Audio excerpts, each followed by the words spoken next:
Twelfth HSC board examination commerce department में जो OCM है ये बहुत ही एक लेंदी और एक थ्योरेटिकल सब्जेक्ट्स है। तो बच्चों को बेसिकली यहाँ पे इसके आंसर्स बाहर करने में थोड़ा सा डिफिकल्ट हो जाती है क्योंकि इसके आंसर्स भी लेंदी है, राइट। तो इसके जो आंसर्स है वो आपको किस तरीके से बाहर करने हैं और एक चैप्टर्स के अंदर से कितने क्वेश्चंस आपको बाहर करने चाहिए ताकि आप अपने बोर्ड एग्जाम्स में अच्छे खासे मार्क्स को कवर कर सकते हो कम टाइम में।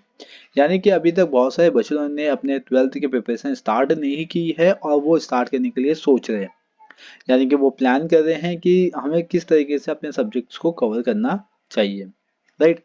तो अभी तक बहुत सारे बच्चे ने स्टार्ट नहीं किया हुआ है, मतलब कि उन्होंने सब्जेक्ट्स भी नहीं देखा कि उस सब्जेक्ट्स के अंदर है क्या और कितने कॉन्सेप्ट है, राइट।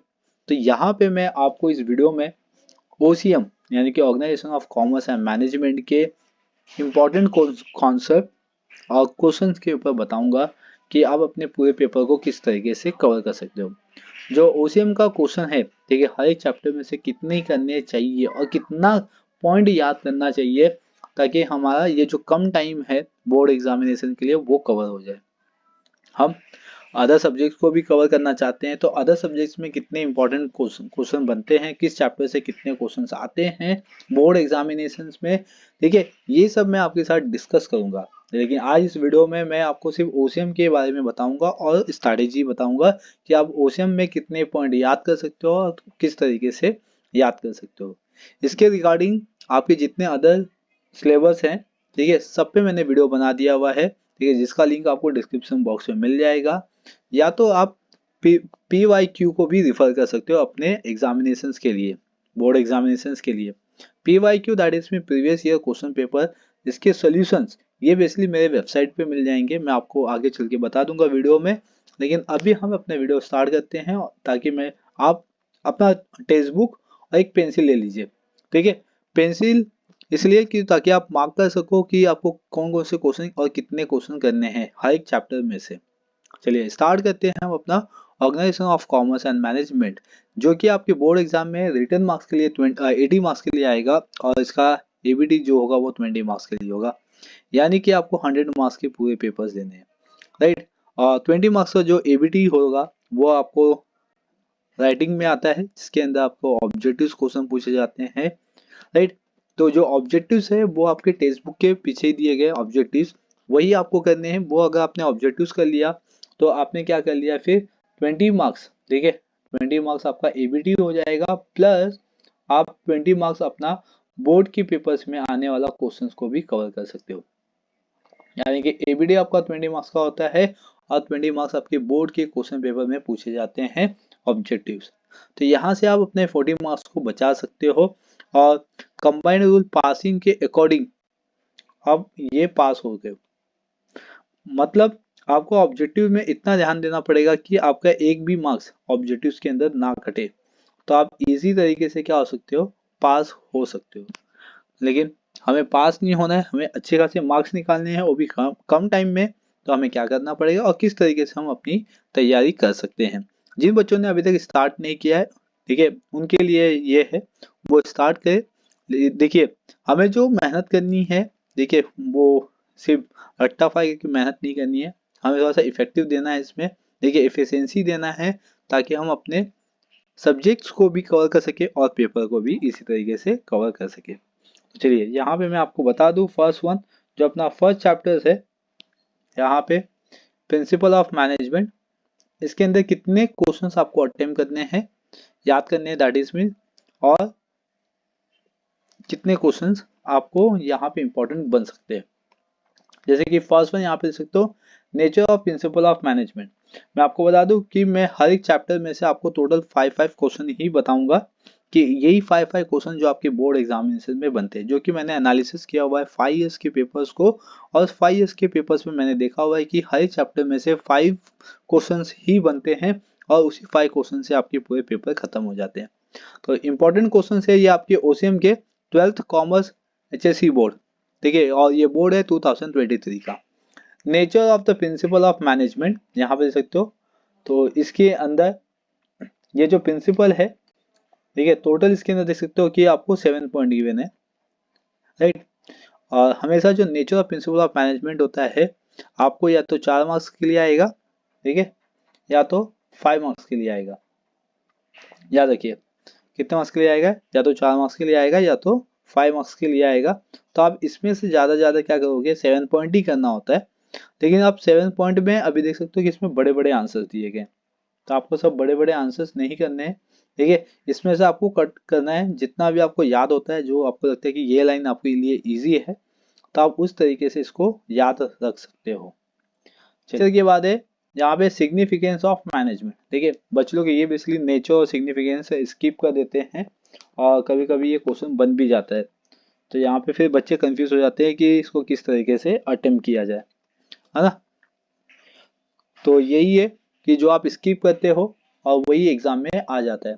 तो सिग्निफिकेंस ऑफ मैनेजमेंट ये भी आपको 4 या 5 मार्क्स के लिए आएगा, क्योंकि इसमें भी आपको 7 पॉइंट ही करने हैं पूरे। तो देख रहे हो इतने बड़े बड़े आंसर जो है, आपको ये पूरे बड़े बड़े आंसर्स नहीं करने हैं, राइट। इसको थोड़ा सा कट कर देना है।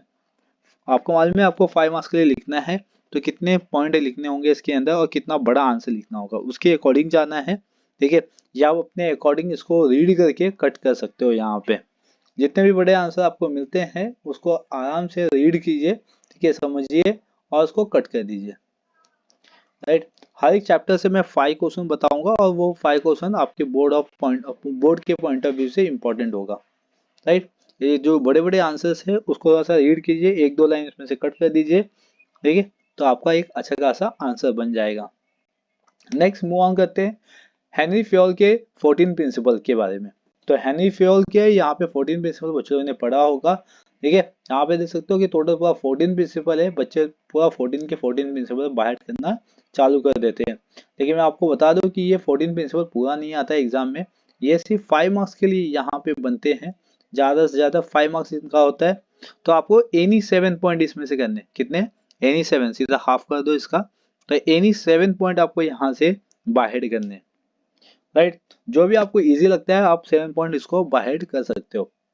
लेकिन बाकी जो अदर जो 7 बच गए, देखिए सिर्फ उसकी कॉन्सेप्ट अपने माइंड में रखो, तो भी आपका पेपर अच्छा खासा जाएगा, ठीक है। क्योंकि आपने कहीं तो कहीं सुना होगा रिमेनिंग मतलब 14 प्रिंसिपल के बारे में, आप अपने कॉलेज में क्लास में कहीं ना कहीं तो आपने इसके बारे में सुना ही होगा, ठीक है। आपको सब पॉइंट याद नहीं करने, ओनली क्या करना है इसमें 7 पॉइंट ही याद करने हैं, एंड अदर के जो कॉन्सेप्ट है वो माइंड में रखो, बस इतना ही करना है इसमें। ये भी 5 मार्क्स के लिए आएंगे इसमें। नेक्स्ट आते हैं अभी FW टेलर, यानी कि Frederick Winslow, father of scientific management है ये बेसिकली। तो इसके ऊपर देख सकते हो आप लोग यहाँ पे साइंटिफिक मैनेजमेंट, ये आपको याद करना है, प्रिंसिपल ऑफ साइंटिफिक मैनेजमेंट। इसमें भी आपको 5 मार्क्स के लिए बनेंगे, तो टोटल आपको यहाँ पे टोटल 6 ही पॉइंट गिवन है, तो 6 पॉइंट ही करना है। आप इसमें 7 पॉइंट नहीं लेके आ पाओगे, तो इसलिए 6 पॉइंट करो इसके अंदर आराम से। देन इसके बाद यहाँ पे टेक्निक्स भी आता है एग्जाम्स में, ठीक है। और यहाँ पे आपको टेक्निक्स में क्या दिया गया है देख सकते हो, वर्क स्टडी ये आता है एग्जाम में। इसके अंदर है आपका time study, motion study, method study, देखिए फैटिग्यू स्टडी, राइट। ये सब आपके एग्जाम्स में यहाँ पे बनते ही है। फिर इसमें सेकेंड पॉइंट है standardisation of tools and equipment, scientific task and settings, ठीक है। तो ये जो 5 पॉइंट्स है इसके अंदर ये बनते हैं, देखिए 5 to 6 पॉइंट है। ये आपको 1 सेंटेंस आंसर के लिए भी आते हैं। 1 sentence answer most of the आपको एबीटी में कवर हो जाता है, ठीक है। अगर आप एबीटी भी अटेम्प्ट करते हो, क्योंकि एबीटी आपका 20 मार्क्स का है, तो आपको इसको अटेम्प्ट ही करना है, तो इसमें आपको बन जाएंगे। देख सकते हो यहाँ पे टोटल 5 क्वेश्चन ही है। अभी आप बोलोगे कि सर इसमें इंपॉर्टेंट क्या हुआ, आपने पूरा चैप्टर ही दे दिया। मैं आपको बता दूं कि एग्जाम बोर्ड एग्जाम के पॉइंट ऑफ व्यू से ये जो फर्स्ट चैप्टर था ये इंपॉर्टेंट था, लेकिन इसके अंदर जो मैंने पॉइंट बताया वो 7 पॉइंट ही बताया हुआ है। आपको 7 पॉइंट से आगे नहीं जाना है इस पूरे चैप्टर्स के अंदर, ठीक है। आपको जो भी पॉइंट अच्छे लगते हैं 7 पॉइंट आप याद कर सकते हो, जैसे कि 14 प्रिंसिपल के अंदर, और अदर तो सब आपको 7 ही पॉइंट गिवन है। फर्स्ट चैप्टर आपके लिए इंपॉर्टेंट है, लेकिन आगे भी चलते हैं, आगे भी चैप्टर्स है। यहाँ पे देख सकते हो फंक्शंस ऑफ मैनेजमेंट, देखिए अभी ये फंक्शंस ऑफ मैनेजमेंट आप देखोगे इसमें तो टोटल कितने फंक्शन है, टोटल 6 फंक्शन है, ठीक है। प्लानिंग से स्टार्ट है and last one is controlling. अभी बच्चे क्या करते हैं, सबके ना आंसर्स बाहर करते हैं, और इसमें एक ही क्वेश्चन बनता है हमेशा सबके लिए, वो होता है इसका इम्पोर्टेंट, क्या होता है, इम्पोर्टेंट। मतलब कि importance of planning, importance of organising, importance of staffing, directing, controlling और कोऑर्डिनेटिंग। ठीक है, तो ये सब पॉइंट यहाँ पे बनते हैं, सिर्फ इम्पोर्टेंस को ही लेके यहाँ पे बनते हैं। तो आपको क्या करना है कि इसका एक कॉमन पॉइंट लेना है। ठीक है, मतलब कि जो आप सब में यूज कर सकते हो। सिर्फ आपको क्या चेंज करना रहेगा, प्लानिंग, ऑर्गेनाइजिंग, स्टाफिंग, डायरेक्टिंग, ठीक है, कोऑर्डिनेटिंग, कंट्रोलिंग, ये आपको सिर्फ इतने ही चेंज करना होगा। तो ये कॉमन पॉइंट सबका कहाँ पे मिलेगा हमें, ठीक है। क्या इसके लिए नोट्स है क्या? यस, मेरे पास इसके नोट्स हैं कॉमन पॉइंट के। आपको जो कॉमन पॉइंट है वो आपको मिल जाएगा, मैं उसका लिंक डिस्क्रिप्शन बॉक्स में दे देता हूँ। आप वहां से इसको डाउनलोड कर लीजिए, ठीक है, और कॉमन पॉइंट ही याद कीजिए। फंक्शंस ऑफ मैनेजमेंट का क्या आता है, सिर्फ इसमें इंपॉर्टेंस आता है। बस आपको क्या करना है, एक तो क्वेश्चन ये हो गया जो आपके बोर्ड एग्जाम में बनता है, याद रखिए सिर्फ कितना 7 पॉइंट ही याद करना है, क्योंकि ये भी 5 मार्क्स के लिए ही आता है। तो इसीलिए आपको इसमें क्या करना है, सिर्फ 7 पॉइंट करना है। टोटल मैंने नोट्स में 10 पॉइंट दिया हुआ है। आप क्या कर सकते हो, 7 पॉइंट याद कर सकते हो या 10 के 10 पॉइंट याद कर सकते हो, बहुत ही ईजी है। देखिए, कभी भी 1-2 पॉइंट एक्स्ट्रा ही लिखने का, ताकि आपको मार्क्स ज्यादा मिलेगा। तो ये तो हो गया पूरा। ये पूरा चैप्टर ही ऐसे ही खत्म हो गया। अगर आप कॉमन पॉइंट याद कर लेते हो तो पूरा चैप्टर ही आपका फिनिश हो जाएगा। नेक्स्ट वन है इसमें ये जो डिस्टिंग्यूश है, ठीक है। तो देख सकते हो आपके जो पेपर पैटर्न होता है ना, उसमें जो डिस्टिंग्यूश आता है वो 4 मार्क्स के लिए आता है, राइट। तो 4 मार्क्स के लिए ज्यादा ज्यादा क्या करने का, आपको 6 पॉइंट ही लिखना है। याद रखिए, कितना पॉइंट लिखना है, ओनली 6 पॉइंट। इसमें थोड़ा आपको 8 पॉइंट दिया गया है, लेकिन आपको कितना लिखना है, 6 पॉइंट। देखिए, जो भी आपको ईजी हो। लेकिन याद रखने का कि जो 8 पॉइंट हम लिख, सॉरी 6 पॉइंट जो हम लिख रहे हैं, उसके अंदर तो पहला तो मीनिंग ही होता है क्लास, तो पहला मीनिंग को तो कभी स्किप नहीं करने का। ठीक है, मीनिंग हो गया। उसके बाद मीनिंग के बाद आप कुछ भी ऐड कर सकते हो, ठीक है, और कुछ भी रिमूव कर सकते हो, बट याद रखना है आपको टोटल 6 पॉइंट। 1 पॉइंट तो आपका मीनिंग कंपलसरी हो गया। देखो, ये मीनिंग ना आपको बाद में कहाँ पे काम आएगा, जब आप इंपॉर्टेंस लिखोगे। क्या लिखोगे, इंपॉर्टेंस। मतलब importance of planning, importance of controlling, directing, staffing, ये सब लिखोगे ना, तो मैंने कॉमन पॉइंट भी दिया हुआ है और यहाँ से आप मीनिंग उठा के लिख सकते हो। याद रखिए, how to write a paper ये भी मैं आपको वीडियो के लास्ट में बता दूंगा, लेकिन पहले हम इसके आगे चलते हैं। समझ गए, यहाँ पे सेकेंड चैप्टर यहाँ पे फिनिश हो गया। ऑब्जेक्टिव्स आपको पूरे चैप्टर्स का करना है, और इस चैप्टर्स में जितने भी केस स्टडी दिए है, ठीक है।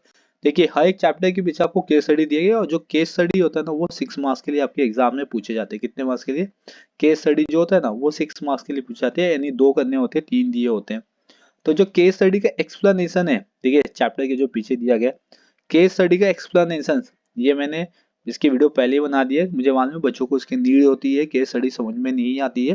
तो जो केस स्टडी है उसकी लिंक मैंने डिस्क्रिप्शन बॉक्स में दे दिए, फटाफट जाइए चेकआउट कीजिए, हर एक चैप्टर की केस स्टडी समझिए, और पेपर आपके लिए ईजी हो जाएगा। समझाने के साथ साथ मैंने उसके आंसर भी दिए। आपके टेक्स्ट बुक में जो क्वेश्चन है ना केस स्टडी के, उसके मैंने आंसर भी बताया कि आपको आंसर कैसे लिखने हैं। ठीक है, आप उसको जाके चेकआउट कर लीजिए, लिंक डिस्क्रिप्शन बॉक्स में आपको मिल जाएगा। आते हैं अभी एंटरप्रेन्योरशिप डेवलपमेंट। देखिए, ये चैप्टर एक ऐसा है कि आप उसको स्किप भी कर दो ना, तो भी आपको कोई टेंशन नहीं है, राइट। लेकिन फिर भी मैं यहाँ से ना आपको 2-3 क्वेश्चन तो बता ही दूंगा कि ये जो एग्जाम में 100% बनते हैं क्लास। ठीक है, मैं यहाँ पे ना 99 की बात कर रहा हूँ, मैं 98 की बात कर रहा हूँ। यहाँ पे मैं 100% के बारे में बात कर रहा हूँ कि ये पेपर में आते ही है, क्योंकि मैंने पेपर एनालिसिस किया हुआ है, तो ये क्वेश्चन बनते ही है। कैरेक्टरिस्टिक्स ऑफ द एंटरप्रेन्योर, ठीक है, 5 मार्क्स के लिए इसमें याद कर लीजिए, टोटल 7 पॉइंट ही लिखना है। याद रखिए, 5 मार्क्स है तो आपको 7 पॉइंट ही लिखना है। मैं हर एक का 7-7 पॉइंट याद कर लीजिए। अगर 4 मार्क्स के लिए भी आता है ना, तो आप उसको कम कर लीजिए, 6 पॉइंट लिखिए। 4 मार्क्स के लिए आता है, जितना मार्क्स उससे 2 पॉइंट ज्यादा, जितना मार्क्स उससे 2 पॉइंट ज्यादा आपको लिखना है। क्वालिटी ऑफ सक्सेसफुल एंटरप्रेन्योर आता ही है एग्जाम में, ठीक है। फिर फंक्शंस ऑफ एंटरप्रेन्योर्स हो गया, ये सब मार्क कर लीजिए अपने टेक्स्ट बुक में फटाफट। ईडीपी भी आता है इसके अंदर, राइट। क्या आता है, ईडीपी, यहाँ पे देख सकते हो, क्या है ईडीपी, ठीक है। ये जो प्रोसेस है ईडीपी का, ये भी एग्जाम में पूछे जाते हैं। यहाँ पे देख सकते हो ईडीपी बहुत ज्यादा फेमस है, और एग्जाम में पूछे भी जाते हैं, राइट।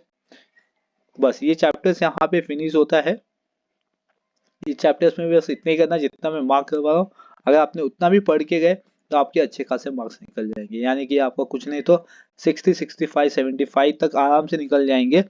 देखिए अगर आप प्रॉपर तरीके से पेपर्स लिख रहे हो तो मेरे ख्याल से आप 75 के ऊपर पहुंच जाओगे। बस आपको क्या करना है, आपके ऑब्जेक्टिव्स पे ध्यान देना है, 20 मार्क्स वहां पे नहीं छोड़ना है, क्योंकि 20 मार्क्स अगर 80 में से 20 मार्क्स निकाल दो तो 60 मार्क्स का पेपर आपका रिटर्न टेस्ट में होगा। वैसे तो 20 मार्क्स का रिटर्न ही होता है, लेकिन आपके पास जितने में मैं क्वेश्चन दे रहा हूँ वो 60 मार्क्स को इजीली तरीके से कवर करते हैं। आपको चाहिए आप 5 ईयर्स के पेपर्स उठाइए और उसको चेक कर लीजिए। अभी मैं आपको बताऊंगा, मैंने प्रीवियस ईयर के पेपर्स को भी सॉल्व किया हुआ है, ठीक है, तो वहां से आप पेपर्स लेके चेकआउट भी कर सकते हो, ठीक है, डोंट वरी। चलिए अब मूव ऑन करते हैं चैप्टर नंबर 4। और चैप्टर नंबर 4 जो है ये आपको भी मालूम है कि मोस्ट इंपॉर्टेंट चैप्टर है बिजनेस सर्विसेज, ठीक है। ये इतना बड़ा चैप्टर है कि इसमें से नंबर ऑफ द क्वेश्चन बनते ही है, क्योंकि इसके अंदर देख सकते हो बैंकिंग है, इंश्योरेंस है, ट्रांसपोर्टेशन है, वेयर हाउसिंग एंड कम्युनिकेशन के पार्ट है, राइट। तो टोटल कितने हो गए, ये 5 पॉइंट है जो कि मोस्ट इंपॉर्टेंट है।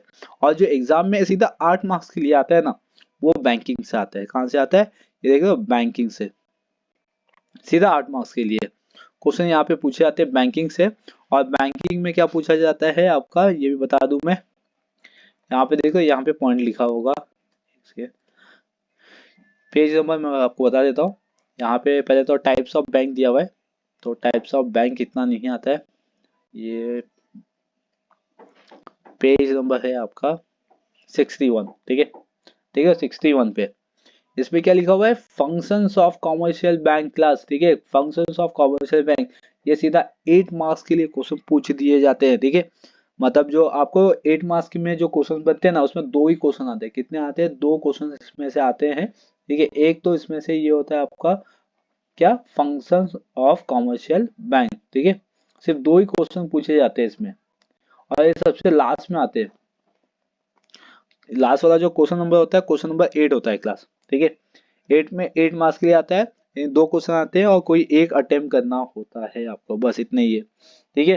देख रहे हो इसमें कॉमर्शियल बैंक में फंक्शंस ऑफ कॉमर्शियल बैंक, सीधा फंक्शंस ऑफ कॉमर्शियल बैंक का सीधा 8 मार्क्स यहाँ पे बनता है। इसका वेटेज ही वही है, क्योंकि इसके अंदर 2 पार्ट है, प्राइमरी और सेकेंडरी, क्लियर। ये यहाँ से याद कर लीजिए क्वेश्चन। फिर इसके बाद आते हैं हम लोग सीधा बैंकिंग, यहीं पे खत्म कर दो। बैंकिंग में ज़्यादा टाइम वेस्ट नहीं करो, आते हैं इंश्योरेंस में, ठीक है। प्रिंसिपल ऑफ इंश्योरेंस यहाँ पे बनते हैं, सेम वही है, ठीक है। आपको इसमें कितने पॉइंट दिए गए, 7 के 7 पॉइंट दिए गए। इसके जो एग्जाम्पल है ना, ठीक है, मीनिंग यहाँ से उठाइए, जितना भी आपको मीनिंग पढ़ना है हर एक प्रिंसिपल में, जितना भी मीनिंग पढ़ना है आप उतना मीनिंग ले लीजिए, ठीक है। और एग्जाम्पल, एग्जाम्पल तो बिल्कुल नहीं छोड़िए, क्योंकि इसमें एग्जाम्पल ही बहुत ज्यादा इंपॉर्टेंट, देख सकते हैं यहाँ पे एग्जाम्पल, क्योंकि ये principle of management sorry insurance है, और ये इम्पोर्टेंट है, बहुत ज़्यादा इम्पोर्टेंट है, और ये एग्जाम में आएंगे ही, ठीक है। जितने भी प्रिंसिपल दिए, 7 प्रिंसिपल दिए, ठीक है। इतना बड़ा बड़ा आंसर याद नहीं करना है।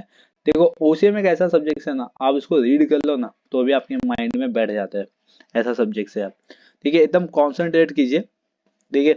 मोबाइल फोन साइड में रखिए, सबकी बातें साइड में रखिए, आप सिर्फ फोकस कीजिए अपने ओशन पे। इसको बस रीड कीजिए, क्या करना है, रीड। रीड कर दिया ना, आप उसको ओन वर्ड में भी एग्जाम में लिख सकते हो। बस जो एग्जाम्पल्स है ना, एग्जाम्पल को ध्यान में दीजिए बस, ठीक है। पेपर आपका बहुत ही अच्छा जाएगा, इतना अच्छा जाएगा कि आप सोच नहीं सकते हो कि मैंने अगर साल भर पढ़ाई नहीं की और सिर्फ मैंने यही 1 महीने में ओसीएम को टाइम दे दिया तो मेरा ओसीएम निकल जाएगा एकदम अच्छा खासा, राइट। मतलब आपको ओसीएम को ज्यादा टाइम नहीं देना, अभी भी आपके पास टाइम है। ओसीएम में आप सीधा 2 आवर्स का टाइम दो, कितना, हर एक सब्जेक्ट को अपनी जो स्ट्रैटेजी बनाओ, हर एक सब्जेक्ट को, ईच सब्जेक्ट को, ठीक है।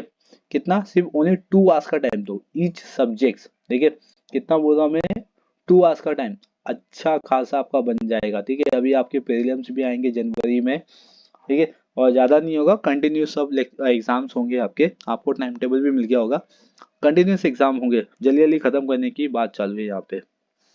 तो आपको करना क्या है, सिंपल सा, ठीक है। आप प्रीलिम्स भी दो, साथ साथ में प्रीलिम्स देने का फायदा ये होगा कि आपको पता चलेगा कि पेपर पैटर्न क्या है। वैसे पेपर पैटर्न आपको यहाँ से पता चल जाएगा प्रीवियस ईयर के क्वेश्चन पेपर से, लेकिन आपको जो लिखने की हैबिट है ना, वो इंक्रीज करना पड़ेगा, मतलब आपकी राइटिंग स्पीड वो इंक्रीज करना है, राइट। चलिए नेक्स्ट आते हैं टाइप्स ऑफ इंश्योरेंस, ये भी यहाँ पे क्वेश्चन बनते हैं। टाइप ऑफ इंश्योरेंस याद रखिए, ठीक है, ज्यादा से ज्यादा कितना करना है आपको मालूम है, 7 पॉइंट, सिर्फ उसके आगे नहीं जाना, 7 पॉइंट से आगे, क्योंकि इसमें ये जो चैप्टर नंबर 4 है ना, मोस्ट इंपॉर्टेंट चैप्टर है, और इसमें से 8 मार्क्स के लिए क्वेश्चन दो कॉमर्शियल फंक्शंस का तो बनते ही है। देखो इसमें मरीन इंश्योरेंस भी है, तो इसमें वेयक पॉलिसी, टाइम पॉलिसी, देखिए मिक्स पॉलिसी, ब्लैंकेट पॉलिसी, ये सब क्वेश्चन बनते ही है। ठीक है, इसलिए वो ये चैप्टर 4 इतना इंपॉर्टेंट है, इसमें से ज्यादा क्वेश्चन याद कीजिए तो आपका अच्छा खासा हो जाएगा। जितना मार्क करवा रहा हूँ मैं बस उतना ही। ट्रांसपोर्टेशन में class he mode of transportation है। ठीक है, और इसमें आपको देख सकते हो मोड ऑफ ट्रांसपोर्टेशन में कोई भी एक मोड पूछ दिया जाता है। टोटल 7 मोड है यहाँ पे, आप देख सकते हो 7 मोड में से आपको कोई भी एक मोड पूछते ही है एग्जाम्स में, इतना याद है उतना। अगर आपने ट्रांसपोर्टेशन जैसे चैप्टर्स को स्किप कर दिया तो भी कोई बात नहीं है। ठीक है, इतना पैनिक होने की जरूरत नहीं है, लेकिन आप बैंकिंग और इंश्योरेंस पे ध्यान दो। उसके बाद क्या है यहाँ पे, वेयर हाउस। ठीक है, वेयर हाउस तो करना ही है आपको, क्योंकि इसमें टाइप्स ऑफ जो वेयर हाउस है ना, ये एग्जाम्स में आता है, types of warehouse. Clear. और इसके बाद आते हैं कम्युनिकेशंस। कम्युनिकेशंस के अंदर आप देख सकते हो इतना कुछ खास नहीं है। ठीक है, जैसे वन सेंटेंस में जो आंसर बनते हैं वो आपका ईएमटी होता है या आईएमटी होता है। ठीक है, ये सब होते हैं ज्यादातर। फिर इसके बाद आपका डिस्ट्रिक्ट यूज आ गया, जितना मैं मार्क कर रहा हूँ बस उतना कीजिए। देख लीजिए यहाँ पे time, fire, marine insurance, district use जितना ओशियम में है, जितने चैप्टर्स में, उतना तो करनी है आपको। ठीक है, उसमें कोई डाउट नहीं है। ठीक है, क्यों डिस्टिंग जितना कर लो उसमें आपको 4 मार्क्स के क्वेश्चंस आते हैं, 3 अटेम्प्ट करने होते हैं आउट ऑफ 4, आपको अच्छा खासा 12 मार्क्स मिल जाएगा। राइट, नेक्स्ट आते हैं यहाँ पे डिस्टिंग्विश। मैं आपको नहीं बताऊँ डिस्टिंग्विश, आपको सब करना है, ऑब्जेक्टिव सब आपको करना है, थोड़ा सा टाइम देना पड़ेगा। ठीक है, कुछ पाना है तो मेहनत करना ही पड़ेगा, कुछ खोना नहीं पड़ेगा आपको, बस सिर्फ मेहनत करना होगा आपको। Okay, emerging mode of business. Emerging mode of business में ज़्यादा कुछ पार्ट नहीं है, जो इंपॉर्टेंस में बताऊं, अगर आपने उतना किया तो उतना बहुत ही इनफ है। तो जैसे आप देख सकते हो यहाँ पे आपको सीधा आउटसोर्सिंग दिया हुआ है, क्या दिया हुआ है, आउटसोर्सिंग पे आते हैं सीधा, ये देखिए आउटसोर्सिंग। बस ये इंपॉर्टेंट है कि यहाँ पे क्वेश्चन लिख लो, ये 100% ही आएगा। ठीक है, अगर आपके पेपर में नहीं आया तो बोलना फिर, क्योंकि ये हर साल पूछा जाता है, क्योंकि ये चैप्टर्स के अंदर आउटसोर्सिंग जैसे कॉन्सेप्ट ही है। ठीक है, इसलिए मैं बोल रहा हूँ ये 100% आपके एग्जाम में आने वाला आउटसोर्सिंग। ठीक है, आउटसोर्सिंग में आता क्या है, इसका एडवांटेजेस एंड डिसएडवांटेजेस याद रखिए, क्या आता है, एडवांटेजेस और डिसएडवांटेजेस ऑफ आउटसोर्सिंग। ठीक है, और जो आपका नेक्स्ट पार्ट बचा है, ठीक है, केपीओ, बीपीओ, एलपीओ, ये आप अपने डिस्टिंग से उठा सकते हो, यहाँ पे सकते हो डिस्टिंग में। ये ई बिजनेस कॉमर्स या ई बिजनेस, ये सब जो है ना, ये सब आपको इम्पोर्टेंट है। देखो यहाँ पे बीपीओ, केपीओ, ये जो पॉइंट है ना, ये इम्पोर्टेंट है। यहाँ पे सिर्फ बीपीओ केपीओ दिया हुआ है, तो इसके लिए आप आंसर क्या करना है, आपको एलपीओ करना है। ठीक है, लीगल प्रोसेस आउटसोर्सिंग, ये देखो ये आपको सिर्फ डिस्टिंग्विश केपीओ बीपीओ पे दिया हुआ है, इसीलिए आपको यहाँ पे आंसर किसका करना है, सिर्फ एलपीओ का। इसमें भी सेम वही है, एडवांटेजेस करना है और डिसएडवांटेजेस करना है। ओनली 4 पॉइंट है इसमें, एक एक लाइन के आंसर्स है। राइट, चलिए नेक्स्ट मूव ऑन करते हैं। याद रखिए वीडियो लेंदी होगा, क्योंकि पूरा सिलेबस हम लोग करने वाले हैं। ठीक है, 5th चैप्टर्स हो गया। डिस्टिंग्विश आपको किसी का भी नहीं छोड़ना है, अगर डिस्टिंग्विश आपने कर लिया तो आपके लिए बहुत ही बेटर होगा। आराम से आप अपने पेपर्स को पूरा फुल्ली कवर कर सकते हो, जितना क्वेश्चन बताना बस उतना। ठीक है, सोशल रिस्पॉन्सिबिलिटी देखते हैं, social responsibility of the business. यहाँ पे देख सकते हो कि कितने इधर पे सोशल रिस्पॉन्सिबिलिटीज है, ये देखो यहाँ पे टोटल 6 है, कितना है, 6। अगर आप पेपर उठा के देखोगे तो एम्प्लॉय, ठीक है, कंज्यूमर, जो ज्यादातर पूछे जाते हैं, गवर्नमेंट और इन्वेस्टर्स। ठीक है, ये ज्यादातर क्वेश्चन पूछे जाते हैं, 3 क्वेश्चन ज्यादातर पूछे ही जाते हैं। राइट, तो मैं तो सिर्फ इतने ही बोलूंगा कि ये पूरे चैप्टर्स के अंदर सिर्फ आपको ये जो पार्ट है ना, ये जो बॉक्स है, बस अगर इतना भी कर लिया बहुत हो गया है। इसमें से 7.7 नहीं हो रहा है आपसे, तो इसमें क्या कीजिएगा, 6 पॉइंट, सिर्फ कितना, 6 पॉइंट, ओनली 6 पॉइंट हर एक कॉन्सेप्ट में, ओनर, एम्प्लॉय, कंज्यूमर, इन्वेस्टर्स। ठीक है। सोसाइटीज, सब में से क्या कीजिए, सिर्फ ओनली 6 मीनिंग याद करना ना भूलना, ठीक है। और डेफिनेशन, मीनिंग, डेफिनेशन और 6 पॉइंट सब में से, बस। इसके बाद यहाँ पे आ जाओ, CSR देख रहे हो, CSR, CSR आपको ऐड किया गया था आपके सिलेबस में, ठीक है, कोविड के बाद से। और ये CSR बहुत ज़्यादा इंपॉर्टेंट हो गया, क्योंकि कॉर्पोरेट सोशल रिस्पॉन्सिबिलिटी ये आपको डिग्री कॉलेज में भी मिल जाएगा, इसलिए इसको ऐड कर लिया गया है। और ये एग्जाम में पूछे ही जाते हैं CSR, ठीक है। मैं आपको बता देता हूँ, यहाँ पे देख सकते हो CSR का कॉन्सेप्ट गिवन है, ये बिजनेस एथिक आ गया, बिजनेस एथिक या CSR, ठीक है। CSR में आप मीनिंग का लीजिए, मीनिंग आपको मालूम है कितना करना है। डेफिनेशन यहाँ पे 2 का दिया हुआ है, कोई एक याद कर लीजिए जो भी आपको इजी होगा। और स्कोप, स्कोप ऑफ CSR, ठीक है, स्कोप ऑफ CSR, बस इतना ही करना है, सिर्फ स्कोप आता है, ठीक है। आपने अगर स्कोप ऑफ CSR भी कर लिया, मतलब ये चैप्टर आपका फिनिश हो गया। ये हो गया चैप्टर नंबर 6। पूरा पेपर कवर होगा क्लास, बोर्ड का पूरा पेपर हम कवर कर लेंगे, जितना मैं पॉइंट आपको यहाँ पे बता रहा हूँ। नेक्स्ट वन आते हैं ये कंज्यूमर प्रोटेक्शन। याद रखिए CSR में कोई डिस्टिंग्विश नहीं है, मतलब सोशल रिस्पॉन्सिबिलिटी में कोई ज़्यादा डिस्टिंग्विश है ही नहीं। तो आप ये चैप्टर से बच गए हो, मतलब चैप्टर नंबर 6 से। अभी आते हैं हम चैप्टर नंबर 7 पे, जो कि आपका सोशल कंज्यूमर प्रोटेक्शन है, कंज्यूमर प्रोटेक्शन, ठीक है। इसमें नीड है, इम्पोर्टेंट इम्पोर्टेंस है, ठीक है। और फिर राइट टू कंज्यूमर, सब कंज्यूमर के नहीं आते, क्योंकि इस पे भी आपको कंज्यूमर के जो पॉइंट्स है राइट टू कंज्यूमर इसमें दिए हुए हैं, आपको टोटल 10 दिए हुए आई थिंक, ठीक है। यहाँ पे देख सकते हो टोटल 10 दिए हुए, यस। तो आपको मालूम है कितना करना है, ठीक है। ये इंपॉर्टेंट है, याद रखिए, ये भी इंपॉर्टेंट क्वेश्चन हैं यहाँ पे, तो इसीलिए इसमें से भी आपको सिर्फ 7 पॉइंट ही याद करने हैं। इसमें बहुत सारे इजी इजी पॉइंट दिए गए, देखिए आप इसको रीड करोगे तो आपको ऐसा लगेगा कि ये कैजुअल बात किया जा रहा है, यहाँ पे एक नॉर्मल बातें की जा रही है, ज़्यादा कोई हार्ड इंग्लिश नहीं लिखा हुआ है। हर एक चीज़ के बारे में यहाँ पे बात की है, जैसे कि आप देख सकते हो, मैं यहाँ पे पॉइंट बता दूँ, अगर आप राइट टू सेफ्टी बात करो, तो राइट टू सेफ्टी कैसा हो सकता है एक प्रोडक्ट का, क्योंकि उस पर मार्क होता है ना, स्टैंडर्ड मार्क दिया जाता है, इसकी वजह से। राइट टू इन्फॉर्मेशन, किसी भी प्रोडक्ट के बारे में इंफॉर्मेशन देना, तो ये सब क्या है आपके पास ऐसे ऐसे पॉइंट है ना, कि आप उसको नॉर्मली समझ सकते हो। जैसे कि right to heard, right to consumer education, right to represent, ठीक है, राइट टू चूज, हर कस्टमर को राइट होता है कि वो प्रोडक्ट को चूज कर सकता है, ठीक है। कोई इसको रोक टोक नहीं कर सकता, अगर वो परचेज कर रहा है तो उसको दुकान वाला कोई बोल नहीं सकता कि आप चूज क्यों कर रहे हो। तो ये राइट टू चूज, तो ऐसे इसमें आंसर लिखे हुए, मैंने आपको हिंदी में एक्सप्लेनेशन कर दिया, जब आप रीड करोगे तो सिर्फ इसी तरीके के आपको आंसर यहाँ पे मिलेंगे। हर एक पॉइंट यहाँ पे इंपॉर्टेंट है, ठीक है। आप कोई भी पॉइंट रीड कर लो, बहुत ही अच्छा दिया हुआ है, जैसे कि राइट टू हेल्दी इन्वायरमेंट, और यहाँ पे right to protect from the unfair business practice है, राइट अगेंस्ट सुपेरियर गुड्स, ठीक है। ये सब भी आपके लिए इंपॉर्टेंट है, मतलब राइट टू कंज्यूमर, ये मोस्ट इंपॉर्टेंट क्वेश्चन है, ये भी 100% एग्जाम्स में आती है ये क्लास, ठीक है।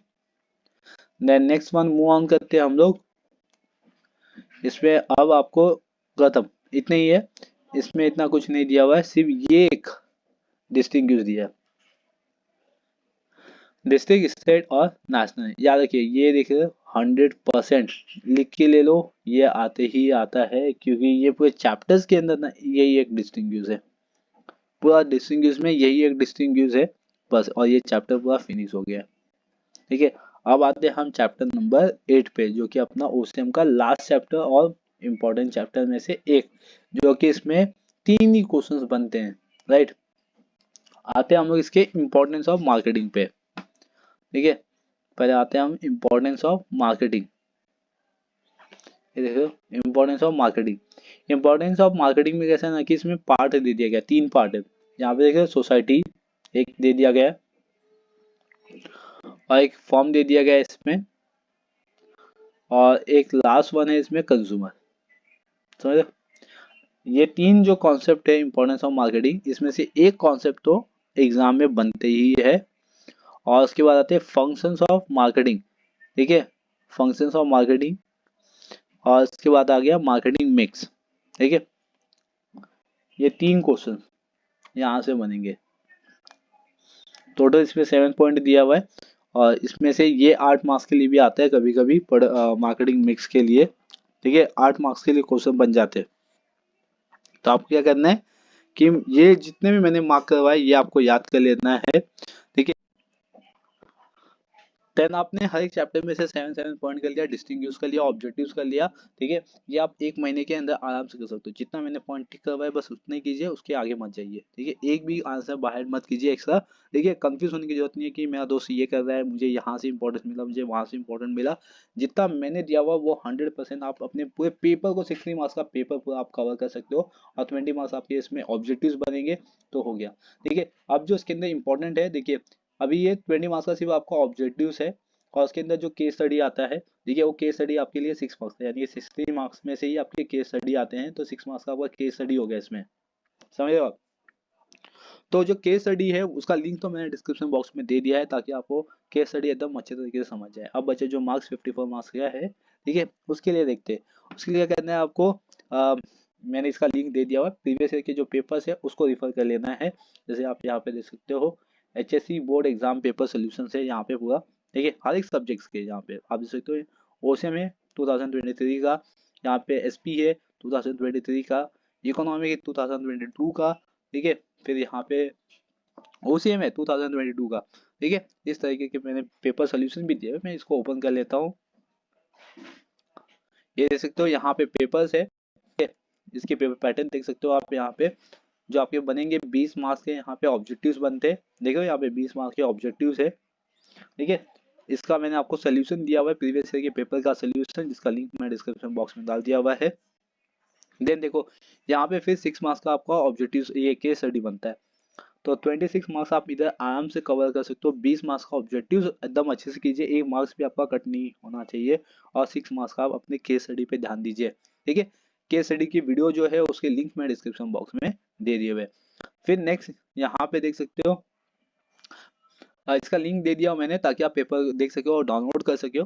ठीक है, 4 मार्क्स का देख सकते हो, क्वेश्चन नंबर 4 पे आपका डिस्टिंग्विश बनता है 4 मार्क्स के लिए, जिसके अंदर आप देख सकते हो कि ई कॉमर्स और ई बिजनेस और स्टेट कमीशन और नेशनल कमीशन डेफिनेटली इसमें आते ही आते ही ये क्लास देख सकते हो। ये 100% है यहाँ पे बनने वाले क्वेश्चन। एक क्वेश्चन यहाँ पे बन गया। और ई बिजनेस ई कॉमर्स ये तो आते ही है। ठीक है, और आपका जो सेकंड चैप्टर जैसा बताया कि planning, organising, controlling, directing, staffing, इसमें से एक क्वेश्चन बनते ही है। राइट, ये हो गया आपका डिस्टिंग्विश। आराम से पेपर कवर कर सकते हो। 4 मार्क्स देखो यहाँ पे आपको answer in the brief 4 marks का टेक्निक्स दिया है। Technique of the scientific management जो मैंने बोला था, techniques of the scientific management के अंदर क्या क्या आता है, वर्क स्टडी। ठीक है, फिर फैटिग्यू स्टडी, मोशन स्टडी, ये सब आपके स्टैंडर्डाइजेशन ऑफ टूल्स है। राइट, तो ये आप यहाँ पे लिख सकते हो।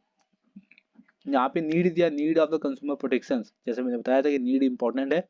और इसके 4 फंक्शंस ऑफ मार्केटिंग यहाँ पे इंपॉर्टेंट, जितना मैंने मार्क करवाया है वो पेपर में बना ही है, डेफिनेटली बना ही है। ठीक है, जस्टिफिकेशन या जस्टिफाई द ये दिया हुआ है, तो ये आपके अपने आंसर में से हो सकता है। आप जो आंसर्स याद किए हो ना उसके अंदर से यहाँ पे लिख सकते हो। जैसे कि कंट्रोलिंग का last function of the management लिखा है, तो कंट्रोलिंग से के जितने आंसर्स है उसको लिख सकते हो। जैसे कि इसके मीनिंग लिख सकते हो कंट्रोलिंग के। इसके आंसर मैंने नीचे दिए हुए है ताकि आपको समझ में आए कि आपको किस तरीके से यहाँ पे आंसर्स लिखने चाहिए। ये देख सकते हो यहाँ पे कंट्रोलिंग का दिया हुआ है। इसके आंसर देख सकते हो यहाँ पे नीचे मैंने आंसर यहाँ पे लिखा हुआ है। क्या लिखा हुआ है इसमें मैंने, the nature of the management principle is given है बिलो। ठीक है, ऊपर मैंने इसका मीनिंग लिखा हुआ है। ये मीनिंग आप डिस्टिंग्विश से भी लिख सकते हो यहाँ पे। राइट, तो यहाँ पे जो इसका नेचर है कंट्रोलिंग का वो मैंने यहाँ पे लिख दिया है। मैंने यहाँ पे थोड़ा 7 पॉइंट दिखाया हुआ है आपको, आप जितना चाहिए उतना पॉइंट लिख सकते हो। मतलब 4 मार्क्स के लिए है तो आपको एटलीस्ट कुछ नहीं तो 5 पॉइंट तो लिखना ही होगा। समझे? आगे के जितने भी आंसर आपको मिल जाएंगे। नेक्स्ट वन आते हैं हम लोग यहाँ पे, क्वेश्चन नंबर 8 देखिए।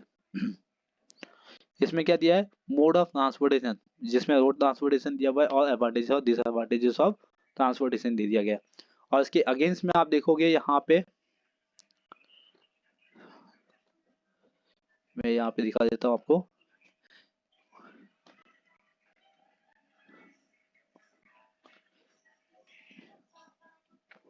इधर पे मार्केटिंग दिया हुआ है, देख सकते हो यहाँ पे क्वेश्चन नंबर 2 यहाँ पे है, explain the importance of marketing to the society consumer. ठीक है, सीधा 8 मार्क्स के लिए पूछ दिया है यहाँ पे।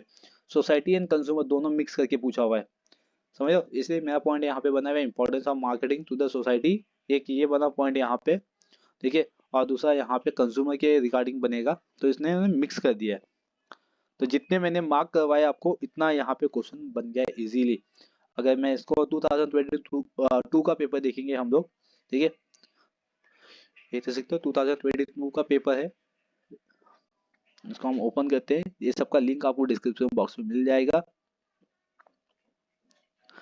ये देखिए यहाँ पे आपको कॉन्सेप्ट दिया हुआ है 2022 में, इधर कॉन्सेप्ट भी आया है, देखिए कॉन्सेप्ट आते रहते हैं, आपको कॉन्सेप्ट तो याद करनी ही है। यहाँ पे देखो केस स्टडी आपको 6 मार्क्स के लिए हमेशा आते ही है, ठीक है, केस स्टडी हो गया। इसमें क्वेश्चन नंबर 3, क्वेश्चन नंबर 4 में देखिए, ठीक है, इसमें क्या क्या बना हुआ है यहाँ पे देख सकते हो, देखो प्लानिंग एंड कंट्रोलिंग का एक पॉइंट बना हुआ है, राइट, और फिर इसमें life insurance, fire insurance, distinguish कैसे है कि आपको कोई भी नहीं छोड़ना है, देखो 100% बनने वाले question district and national commission, ठीक है, ये हमेशा आते ही है। फिर क्वेश्चन नंबर 5 में देखिए 4P, 4P मतलब क्या, फंक्शंस ऑफ मैनेजमेंट, 4P आ गया मतलब फंक्शंस ऑफ मैनेजमेंट आ चुका है आपका। याद रखिए इसमें प्रोडक्ट प्राइस प्रमोशन प्लेस आता है 4P के अंदर, जो मैंने आपको चैप्टर नंबर 8 में बताया हुआ है। इसमें 4 रिस्पॉन्सिबिलिटी ऑफ द एम्प्लॉय की मैंने जैसे बताया था कि एम्प्लॉय के कॉन्सेप्ट आते ही हैं। फिर इसमें 4 राइट्स टू द कंज्यूमर आया है, तो इसमें लिखा 4 है लेकिन आपको लिखने हैं ज़्यादा, ठीक है, 5-6 पॉइंट तो लिखने ही है। तो जितना मैंने आपको पॉइंट बताया आप आराम से लिख सकते हो। जस्टिफिकेशन में आपके सिर्फ आंसर आएंगे, देखिए मीनिंग और आंसर्स आपको यहाँ पे लिखने हैं। अटेम्प्ट द फॉलोइंग में देख सकते हो कि 5 प्रिंसिपल ऑफ द मैनेजमेंट आ गया, ठीक है, प्रिंसिपल यहाँ पे पूछ दिया है। फिर 5 सोशल रिस्पॉन्सिबिलिटी पूछा हुआ है बिजनेस, ठीक है, गवर्नमेंट के रिगार्डिंग यहाँ पे देख सकते हो गवर्नमेंट लिखा हुआ है, नीचे मैं इसके क्वेश्चन आंसर दिखा देता हूँ। देखिए ये 4P हो गया, जिसमें मैंने आपको बताया था प्रोडक्ट, प्लेस, प्राइस और प्लेस और प्रमोशन आता है, मैंने टोटल यहाँ पे 7 पॉइंट लिखा है, ठीक है, 6 पॉइंट है, जो भी आपको अच्छा लगे वो याद कर सकते हो यहाँ से। रिस्पॉन्सिबिलिटी टू द एम्प्लॉय आया इसमें, ठीक है, फिर यहाँ पे देख सकते हो कि 4 राइट्स पूछा हुआ है यहाँ पे कंज्यूमर के, तो यहाँ पे राइट्स लिख सकते हो। जस्टिफिकेशन के बाद क्वेश्चन नंबर 8 पे आते हैं,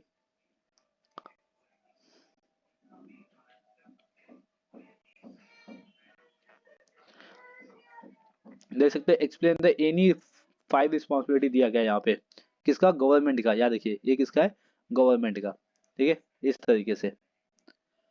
फिर यहाँ पे टाइप ऑफ वेयर हाउस भी दे दिया, जो मैं बोला था important types of warehouse, ठीक है, ये सब क्वेश्चन यहाँ पे 8 मार्क्स के लिए बनते ही हैं, राइट। ये देखिए 8 मार्क्स में आते हैं अभी, यहाँ पे टाइप्स ऑफ बैंक दे दिया है इस बार, डिफरेंट टाइप्स ऑफ बैंक है, ठीक है, और इसमें फंक्शंस ऑफ मार्केटिंग आ गया अगेन, देखिए फंक्शंस ऑफ मार्केटिंग। तो ये सब क्वेश्चन आप याद कर सकते हो जितना मैंने आपको टिक मार्क करवाया है, ठीक है, ये सब आपके ओसीएम के पॉइंट ऑफ व्यू से बहुत ज़्यादा इंपॉर्टेंट है, ठीक है, ताकि आप अपने अच्छे खासे मार्क्स को कवर कर सको। अगर अभी तक आपने सिलेबस स्टार्ट नहीं किया हुआ है, स्टार्ट कर दीजिए, ठीक है, जितने मैंने क्वेश्चन मार्क करवाए आप उतना बस याद कीजिए, उसके बियॉन्ड आपको कुछ नहीं करना है। जिस ऑब्जेक्टिव्स आपको बिल्कुल नहीं मिलना है, ऑब्जेक्टिव आपके एबीडी का है और बोर्ड का भी क्वेश्चन है, ठीक है, मतलब आप 40 मार्क्स अपने एबीडी से इजी तरीके से निकाल सकते हैं। चलिए ये तो हो गया ओसीएम, अब मैं आपको नेक्स्ट वीडियो में बता दूंगा कि अदर सब्जेक्ट्स में कितने पॉइंट करने हैं और कितने क्वेश्चंस आपको अटेम्प्ट